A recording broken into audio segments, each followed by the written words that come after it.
एवढे कुरकुरीत, खात्रीशीर आणि फक्त 10 मिनिटामध्ये तयार होणारे हे केळीचे चिप्स जर तुम्ही एकदा घरी बनवले ना, तर प्रत्येक वेळी घरीच बनवाल एवढे मस्त होतात. रेसिपी नेहमीप्रमाणे अगदी सोपी आहे. स्टेप बाय स्टेप पाहणार आहोत आणि अगदी मोजक्या साहित्यामध्ये तयार होणारी आहे. आपण सुरुवात करूयात. आता त्यासाठी आपल्याला अशी कच्ची केळी घ्यायची आहे. तर ही जी केळी आहे तर ही आणून आता 3 ते 4 दिवस झालेले आहेत. त्यामुळे ही हलकीशी कुठेतरी पिकायला सुरुवात झालेली आहे. पण यामधून मी काय करणार आहे, जी जास्त हिरवी आहे किंवा जी जास्त कच्ची केळी आहे तीच यातून निवडून घेणार आहे. आणि थोडी हलकीशी जर पिकायला सुरुवात झालेली असेल त्याचेसुद्धा तुम्ही चिप्स बनवू शकता. पण जेवढी हिरवी असेल, जेवढी कच्ची असेल तेवढे चिप्स जास्त छान होतात. पिकायला सुरुवात जर झालेली असेल तर त्याचे चिप्स थोडे गोडसर होतात. आता यातली बघू शकता अशा पद्धतीने ही केळी मी निवडून घेतलेली आहे. आता एका पेपरवरती घ्यायची, कारण त्याला जो चीक असतो तर त्याचे खूप डाग पडतात कपड्याला, त्यामुळे तेवढी काळजी घ्यायची. आता काय करायचं आपल्याला, सगळ्यात आधी एका वाटीमध्ये थोडंसं पाणी घ्यायचं, साधारण अर्धी वाटी पाणी घेतलं आहे. त्यामध्ये मीठ घालायचे, थोडी हळद घालायची. हळद पूर्णपणे ऑप्शनल आहे. जर तुम्हाला एकदम पिवळ्या रंगाचे चिप्स हवे असतील तर हळद घाला किंवा स्किप केली तरी पण चालेल. जर उपवासासाठी बनवायचे असतील तर हळद घालू नका. आता हे हळद आणि मीठ अशा प्रकारे व्यवस्थित आपल्याला मिक्स करून घ्यायचे. हे मिक्स झालं की वाटी आपल्याला बाजूला ठेवायची आहे. आता आपण ज्या केळी घेतलेल्या आहेत तर त्याला आपल्याला अशा पद्धतीने कट करून घ्यायचं. त्याची जी साल आहे ती अशा पद्धतीने चाकूने एक स्लिट मारून काढून घ्यायची आहे.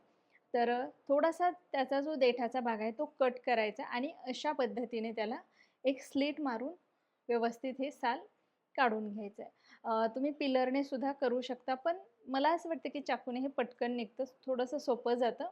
तर अशा प्रकारे केळीची साल काढून झाली आहे. आता आपल्याला गॅसवरती तेल गरम करायला ठेवायचं आहे. शक्यतो थोडी मोठी किंवा पसरट कढई आपल्याला घ्यायची, त्यामध्ये तेल गरम करायचं. मध्यम आचेवरती तेल गरम झालं की त्यामध्ये आपल्याला याचे चिप्स पाडून घ्यायचे. आता केळी काय करायच्यात, आपल्याला एकदा सगळ्या केळीची साल काढून ठेवायची नाही, नाहीतर त्याला थोडासा काळा रंग येतो. त्यामुळे 1-2 केळी अशा साल काढून घ्यायच्यात आणि आपल्याला तेल गरम झालं की त्यामध्ये लगेचच याचे चिप्स काढायचे आहेत, चिप्स करून तळायचे आहेत.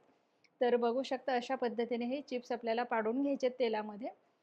चिप्स पाडत असताना गॅसची फ्लेम लो टू मीडियम ठेवायची. आधी तेल थोडंसं गरम करून घ्यायचं, व्यवस्थित गरम करायचं, नंतर आज लो टू मीडियम ठेवायची.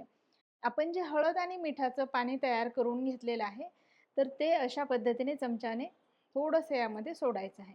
तर थोडंसं काळजीपूर्वक आपल्याला हे काम करायचं आहे. त्यामुळे काय होतं, तेल अंगावर उडण्याची शक्यताही असते. पण असं सावकाश थोडंसं चिप्सवरती जर सोडलं तर तेल उडत नाही. आणि गॅसची फ्लेम या स्टेजला मीडियमच ठेवायची. आता या स्टेजला जर आपण हळद आणि मिठाचं पाणी टाकलं तर एकतर चिप्सला टेस्टही छान येते आणि त्याला रंगसुद्धा छान येतो. तर त्यामुळे अशा पद्धतीने आपल्याला याला तळून घ्यायचे. आता चिप्स तळत असताना गॅसची फ्लेम मीडियमच ठेवायची. मीडियम फ्लेमवरती चिप्स व्यवस्थित तळले जातात.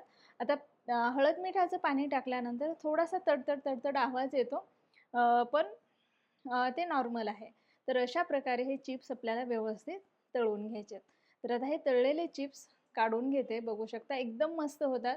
विशेष म्हणजे ऑइलीही होत नाहीत आणि घरी बनवलेले हे चिप्स असल्यामुळे आपल्याला माहिती असते की आपण जे वापरलेलं तेल आहे ते चांगल्या क्वालिटीचं तेल वापरलेलं आहे. त्यामुळे हे आपण महिनाभर जरी डब्यामध्ये भरून ठेवले तरी या चिप्सला अजिबात कुमट वास येत नाही, ते व्यवस्थित राहतात.